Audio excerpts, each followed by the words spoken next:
nananalangin sa Diyos na may gawa sa atin. Tayo raw ay pagpalain, nilayo sa masamang gawain.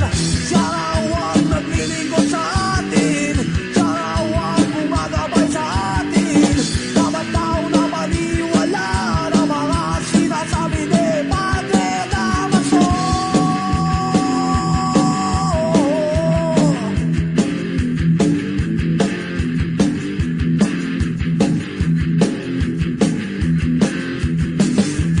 Dumating ang araw, tumigil ang ulan, puti ang damit ay kanyang pinalitan.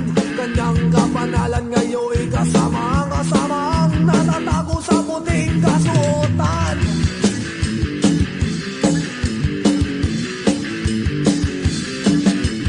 Bahay ninakaw, ang laganap ang patayan. Sigaw ng mga tao, Padre kami tulungan. Pagsapit ng gabi, si Padre nasaan?